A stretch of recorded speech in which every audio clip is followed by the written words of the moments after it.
Welcome, everyone. You've joined us for Wisdom Unveiled. Today, we're taking a deep dive into the work of the amazing Persian poet Hafez Shirazi. That's right.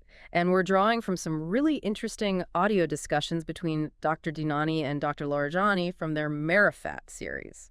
This specific conversation seems to be number 34 in a pretty extensive series, 40 parts, I believe. So yeah, they've really been exploring this stuff. Definitely. It's quite the undertaking. Now, just a quick heads up for everyone listening. Yeah. This is based on translations of conversations with Iranian philosophers. Mm-hmm.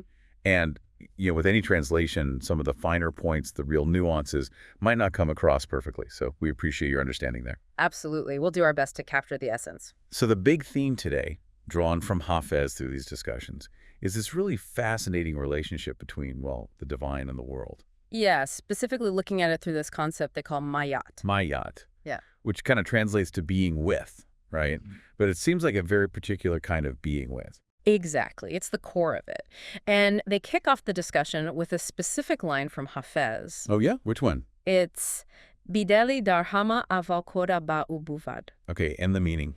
Roughly, in all states of heartlessness, God is with him, her. Huh.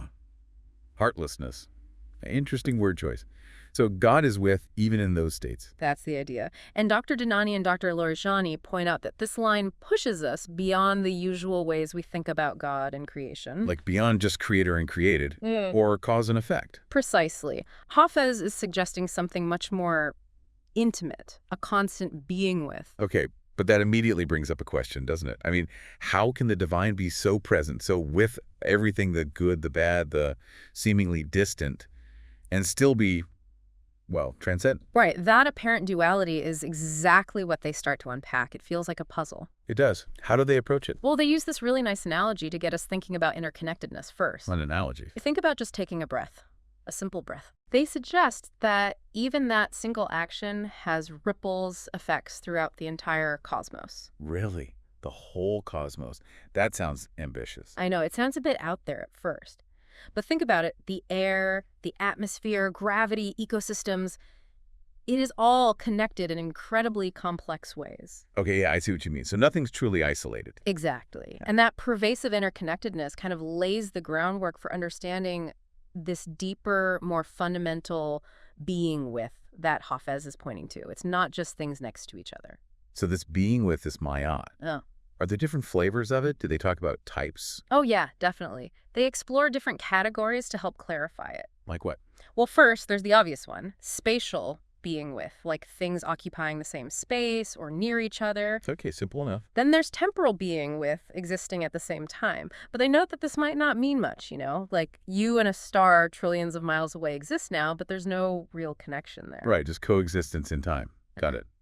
What else? They mention the being with of substance and accident. Substance and accident, like an object and its color, maybe? The color can't exist without the object it belongs to. They're bound together.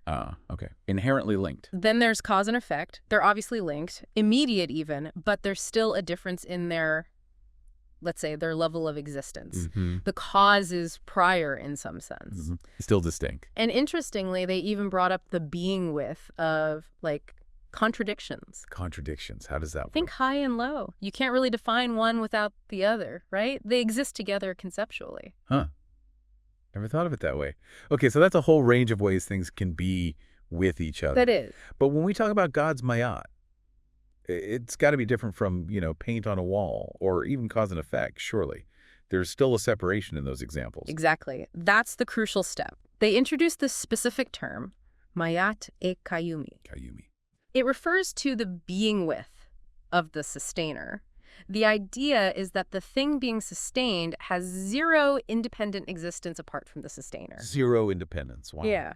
Think about light and the source of light, or a reflection and the object being reflected. Okay, the light needs the source. The reflection needs the object. Precisely. The light is only because of the source. The reflection is only because of the object. In that Qayyumi relationship, when the divine is everything else, Well, it doesn't independently exist. So if things seem to exist, It's only through God's continuous act of sustaining, of manifesting. It's not a one-off creation. It's constant. that's a fundamental shift in perspective. Yeah. It's not just connection, it's dependence, utter dependence. You got it. And this leads directly to the idea that this divine presence, this Ma'iyyat, is actually kind of hidden. Hidden, even though it's the foundation of everything. Yeah, it sounds paradoxical, doesn't it? Yeah. They explain that the real haq has this Ma'iyyat with everything, the mahor or the dependent things, but we don't usually perceive it directly. How so? The sustained thing, the muqawim, exists within the sustainer, the muqawim, but in a veiled way.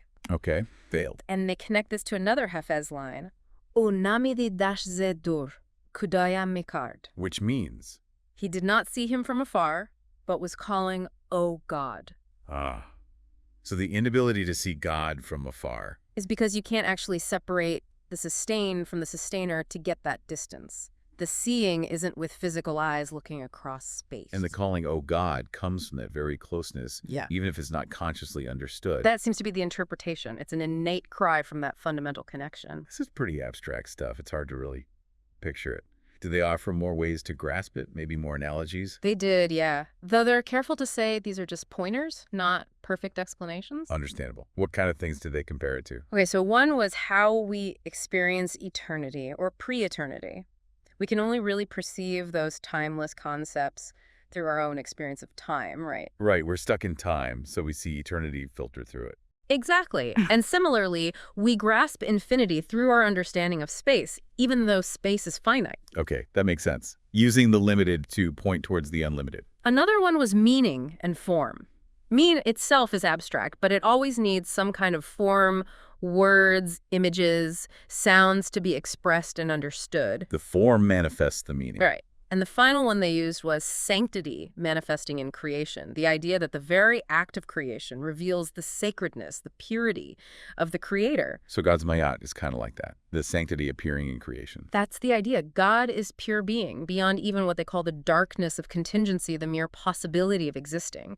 That sanctity manifests as creation. Wow, okay. It definitely feels like just thinking about this isn't enough, though. There's a sense that you need to experience it somehow. Absolutely. That comes across strongly. They bring in a quote from Malavi Rumi. Oh, what did he say? Man fa miraz jiske bada Safar-e rast. Meaning? I will not understand the secret except after true journeys. True journey, so traveling. Not necessarily physical travel, no. They stressed it's more about a journey of thought, an inner reflection, Safar-e. An inner journey. Yeah, that's how you supposedly access the infinite and eternal within yourself, moving beyond the usual limits of time and space that trap our thinking. So understanding Maya isn't just intellectual gymnastics. It's tied to spiritual development and inner transformation. It seems so. And that connects directly to another Hafez verse they discussed, a really powerful one about secrets. Secrets. Okay, I'm intrigued. The line is, An yar ke zugasht sardar boland. Jurmash in badke asra hovedamikar. Let's break that down in Yar. That friend. That friend who was raised high, Sardar Boland, often interpreted as reaching a high spiritual state, or literally raised to the gallows. Raised high or to the gallows. That's quite a contrast. Often linked to Halish, right? Exactly, Mansour Halish. And the second part, Jurmash in badke asra hovedamikar. His crime was that he revealed secrets. Ah, so the one who reached the heights, his crime, was telling people what he found there. That's the interpretation they explore. He reached the essence, understood this deep reality, this Ma'iyyat, perhaps. And tried to share it. And these ultimate truths, well, they're often incomprehensible, maybe even dangerous, to those still caught in the everyday view of reality, bound by time and space. So what's obvious to the one who made the inner journey is a secret, a sir to everyone else. Precisely. It becomes hidden knowledge not because it's intentionally obscured, but because the receiver isn't ready. And Hafez. He seems to be acknowledging both the achievement and the danger, doesn't he? Praising the height reached, but noting the consequence. It's that complex balance again, Right. which leads them to the second part of that same couplet. There's more to it. Yes, continues. Fayz-e al-Quds bazmadad farmayad, degaran hambe konand anchi masamikard. Okay. Fayz-e al-Quds, the grace of the Holy Spirit. May the grace of the Holy Spirit assist again. So that others too may do what the Messiah did. Wow. So there's hope for others to reach that state. That's the invocation. But the crucial point they make is about receptivity. Receptivity, you mean? Divine assistance, the grace, is always there, always available. But whether it manifests, whether someone can do what the messiahs did, depends on their own inner state, their capacity, their qabiliyat. Ah, so it loops back to the individual's journey again. God is always with Ma'iyyat, but our ability to realize that connection, to manifest that grace, depends on us. Exactly. It depends on our readiness, our inner preparedness. Which naturally brings up the whole internal struggle, doesn't it? The things within us that help or hinder that journey. Right. They talk about the human condition being inherently dualistic. We have both, angelic and potentially devilish aspects within us. The inner conflict. Yeah. And the abyss, symbolized by Iblis or Satan in that tradition, finds its playground in our forgetfulness or negligence geflat of that divine presence. So when we forget God is with us, that's when negativity gets a foothold. The antidote they mention is constant remembrance, zikr, and focused attention to waja, on the real. Keeping that connection active in our awareness. It's presented as the way to combat those internal forces pulling us away. It all seems to come back to maintaining awareness of that fundamental being with. Which brings us, I think, to the final couplet they discussed. Something about tresses. Ah, yes, the famous tresses. It ends with, Guftamash selsali zolfibutan as pachist. Guft Hafez Shirazi as delisheda migoyod. Okay, first part. Guftamash selsali zolfibutan as pachist. I asked him, what is the chain of the idol's tresses for? Right.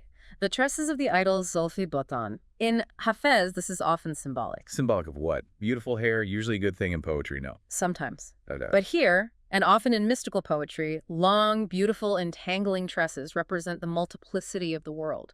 The attractions, the distractions, the complexities of material existence that can, tie you up. Ah, so they obscure the path, entangle the seeker. That's the idea. They represent the allure and the potential trap of worldly attachments that keep one separated from the divine beloved. Okay, so the question is, why this entanglement? And the answer, Goft Hafez Shirazi az delisheda migoyad. He said, Hafez is telling a complaint from a passionate heart. A complaint from a passionate heart, a delisheda. So the lover's lament. Exactly. It's the cry of the seeker, the passionate lover of God who feels separated, entangled in these worldly tresses, and longs for union. The length and complexity of the tresses symbolize how long and difficult that separation feels. So the beautiful complexity of the world are also the source of the lover's pain because they keep him from the beloved. Yeah. Wow, that ties it all together beautifully. It really does. The longing arises because of that inherent Ma'iyyat, that fundamental connection, but the experience is one of separation caused by entanglement. What an incredible journey through just a few lines of Hafez, guided by Dr. Dinani and Dr. Larijani. We went from the nature of divine presence to inner journeys, revealed secrets, and finally the lover's passion and complaint. It's amazing how much depth Hafez packs into his poetry, isn't it? These aren't just pretty verses, they're loaded with philosophical and mystical insight. Truly profound. It really makes you rethink the simple idea of being with. And how that understanding isn't just intellectual, but something lived, something felt deep within.